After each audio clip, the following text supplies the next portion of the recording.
बिस्मिल्लाहिर्रहमानिर्रहीम। शुरू अल्लाह के नाम से जो बड़ा मेहरबान नहायत रहम वाला है। अस्सलाम वालेकुम, वेलकम बैक टू आमना और अम्मी की दुनिया। कैसे हैं आप सब? उम्मीद करती हूँ कि आप सब जहाँ होंगे खैरियत से होंगे।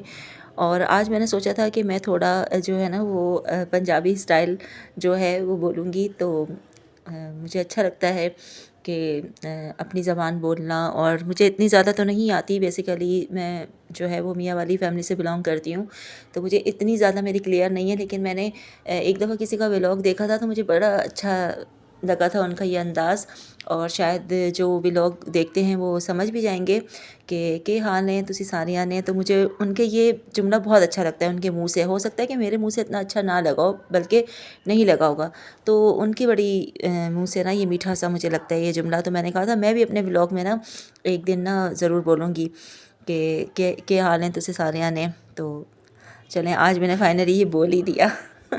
अच्छा, और अब आप मुझे बताइएगा, जो मतलब यूट्यूब देखता होगा बहुत, सॉरी व्लॉगिंग देखते होंगे जो लोग, उन्हें पता होगा ये कौन बोलती हैं। और जिन्होंने उनको सब्सक्राइब किया हुआ होगा या जिनके व्लॉग आपकी नज़र से गुजरे होंगे, क्योंकि मेरी अम्मी जो हैं वो व्लॉग देखती हैं तो उनका अक्सर उन्होंने लगाया हुआ होता है। थोड़ी और आपको हिंट देती हूँ, वो 2 सिस्टर्स हैं जिनमें से एक सिस्टर ने ये बात बोला था।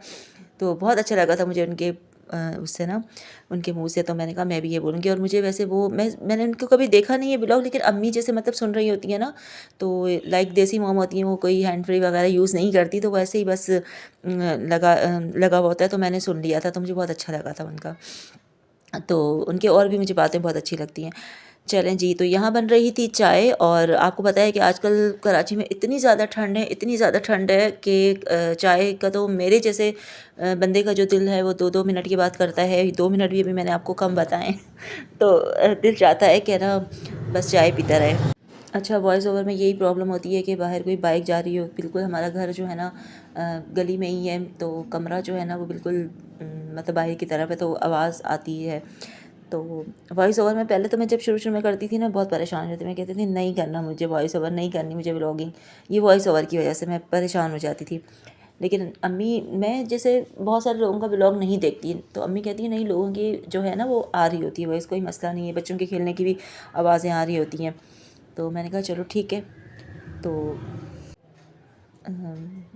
आज हम लोग बना रहे थे चिकन। तो चिकन जो है ना वो हम नीचे ही जाके धोते हैं, क्योंकि ऊपर जो है ना वो हम कोशिश करते हैं कि ना धोएं, क्योंकि फिर इसका पानी जो है ना वो हम थोड़ा साइड पे गिरा देते हैं ना। तो ऊपर फिर ये होता है कि सिंक में से ना स्मेल आती रहती है। तो कोशिश हमारी यही होती है कि हम नीचे के उसमें करें। जैसे कि आटा भी मैं नीचे के फ्लोर पे ही गूंद कर आती हूँ, और ये भी हम यही करते हैं। अब हमने रमज़ान में भी यही सोचा है कि जो ज़्यादा ऑयली काम होगा, जिसमें मैसी होने का ख़तरा होगा किचन को, तो वो हम जो है ना वो नीचे ही कर लिया करेंगे, क्योंकि वो आसानी से साफ़ हो जाता है। ऊपर वाला किचन जो है वो हमारा थोड़ा फैंसी है, तो हम चाहते हैं कि भाई ये इस तरह ही रहे, क्योंकि इसकी सफाई बहुत ज़्यादा मुश्किल है। और डेली बेस पे हम इसकी सफाई करते हैं। वैसे तो नीचे वाले किचन की भी चूल्हा तो डेली बेस पे ही साफ़ करते थे, लेकिन ऊपर वाले का तो ये है कि रोटी भी हम नीचे बनाते हैं, कोशिश यही करते हैं, क्योंकि मैसी हो जाता है ना तो फिर बहुत बुरा लगता है फिर से बार बार समेटना। तो आज मैं और अम्मी यही बात कर रहे थे कि हम सहरी में नीचे ही पकाया करेंगे पराठे वगैरह, और अफ्तार में भी कोशिश करेंगे कि कुकिंग नीचे ही कर ली जाए। मतलब जो फ्राई करनी होंगी चीज़ें वो नीचे कर ली जाएँ। तो दो किचन का ये भी फ़ायदा है, हमें पानी भी गर्म करना होता है तो वो नीचे ही रख देते हैं, तो वो नीचे पानी जो है वो गर्म होता रहता है। तो मतलब कोई भी चीज़ जो है ना वो यूज़लेस नहीं होती। तो यहाँ हम ये बना रहे थे चिकन का सालन। और मेरी आप सबसे रिक्वेस्ट है कि जिन्होंने अभी तक मेरे चैनल को सब्सक्राइब नहीं किया वो काइंडली मेरे चैनल को सब्सक्राइब कर दें, वीडियो को लाइक किया करें, शेयर किया करें, और कमेंट ज़रूर किया करें। कमेंट करने में आप सब बहुत कंजूसी करते हैं, तो कमेंट जो है वो ज़रूर किया करें। तो चिकन की जो रेसिपी है वो ऑलरेडी आपसे शेयर है, और उसमें ये है कि बहुत पहले भी जो है वो मम्मी बना चुकी हैं।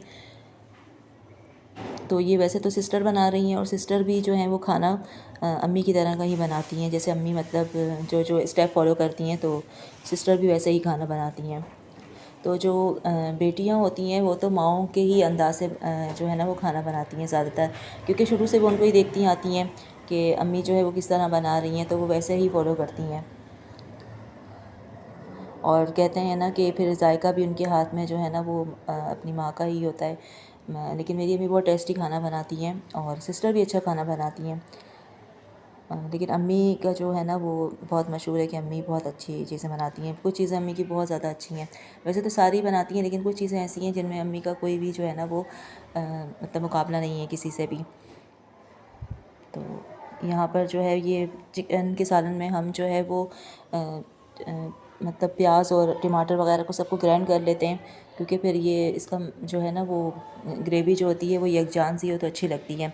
वरना यही होता है कि चिकन के सालन में ना सब चीज़ें अलग अलग हो तो वो इतना मज़ा नहीं करती हैं। तो इसमें जो है वो सिस्टर ने शान का मसाला डाला था, और वो ये कढ़ाई मसाला जो है ये ऐड किया था इसमें। आज मैं और हमारी कुलीग यही बात कर रहे थे कि शान के ही मसाले जो है ना वो अच्छे होते हैं। कुछ लोग जो है वो डिफरेंट मसाले यूज़ करते हैं, लेकिन इनके ही ज़्यादातर अम्मी जो है ना वो इनके ही मसाले लेकर आती हैं, शुरू से ही यही यूज़ होते हैं। अच्छा, और जहाँ तक मौसम के हवाले से बात करेंगे तो आज काफ़ी कम सर्दी है कराची में। मतलब जो लास्ट कुछ डेज से जो पड़ रही है ना उसकी निस्बत कम सर्दी है, बल्कि सुबह तो मुझे ऐसा लग रहा था कि सर्दी है ही नहीं। तो शुक्र है। वैसे हम लोग यही कहते हैं कि सर्दी कब आएगी, कराची में तो है गर्मी ही होती है, लेकिन जब सर्दी ने भी इस दफ़ा जो है ना वो कराची वालों को बहुत बड़ा सरप्राइज़ दिया था, और जनवरी में बड़ी कड़ाके की जो है ना वो सर्दी पड़ी थी। वैसे ऐसी सर्दी एक्सपेक्ट हम नहीं कर रहे थे, कराची में पड़ती नहीं है ना सर्दी, तो लेकिन इस दफ़ा जो है ना वो सर्दी ने, जो कराची लोग हैं उनको, उनका ये गिला जो है ना वो ख़त्म कर दिया है कि यहाँ पर सर्दी नहीं आती। तो अब सर्दी से हमें कोई गिला नहीं है। और हम यही चाहते हैं कि आगे जो है ना वो रमज़ान भी हमारा ऐसे ही गुज़रे, क्योंकि फिर जो सर्दी गर्मी आती है मई से, तो वो तो ऐसे ही होती है कि भाई हमें रुला देती है। कराची में अब बहुत ज़्यादा गर्मी पड़ने लगी है, और हीट स्ट्रोक और फिर ये सारी चीज़ें, तो बस अभी से ही सोच सोच के मुझे तो जो है ना घबराहट हो रही है, क्योंकि मुझे सर्दी तो फिर भी मुझे बर्दाश्त है, लेकिन गर्मी मुझे बिल्कुल भी बर्दाश्त नहीं है। मैं गर्मी में बिल्कुल भी जो है ना वो मुझे अच्छी नहीं लगती गर्मी। जैसे मैं, मुझे कोई कहे ना कि आपको मतलब कौन सा जो आप वेदर चाहेंगी कि पूरे साल रहे, तो मैं यही कहूँगी कि पूरे साल जो है ना वो सर्दी ही रहे, बस मुझे सर्दी पसंद है। तो सर्दी की बात हो रही थी, तो फिर आपको पता है कि तो सर्दी में कुछ प्रोटोकॉल्स भी होते हैं, मतलब कुछ चीज़ें होती हैं जो हमने वेयर करनी होती हैं। तो मुझे ये जो है ना सॉक्स अच्छे लगे थे। मैंने जो है उसमें ये देखा कि इसमें जो है ना वो सारे डेज़ के नाम थे। वीक में मतलब 7 डेज़ आते हैं, तो वो सब के नाम थे। मतलब स्टाइल जो है वो सेम था, लेकिन ऊपर का जो टॉप है उसका कलर जो है ना अलग अलग है। जैसे मंडे का रेड है, तो ट्यूसडे का येलो है, और फिर जो स्काई ब्लू, फिर ग्रीन, ऑरेंज, ग्रे और वाइट। तो ये मुझे इसका बड़ा अच्छा लगा। मतलब इंसान स्टाइलिश है ना, जैसे आप मंडे को जो है ये वेयर करके जाएं, फिर ट्यूसडे को जो है वो दूसरा, तो मतलब दूसरा कलर, तो ये मुझे अच्छा लगा इसका ना स्टाइल। तो मैंने कहा कि चले, मैंने फिर ये पूरी जो है वो इसके पैकेट ही ख़रीद लिया था। तो इस तरह का स्टाइल अच्छा लगता है, क्योंकि सर्दियों में ही ज़्यादातर ऐसे मोज़े पहने जाते हैं, वरना गर्मी में तो ज़्यादातर हम लोग जो वो स्किन कलर के पत्ते से जो स्टफ़ के होते हैं वो पहन रहे होते हैं।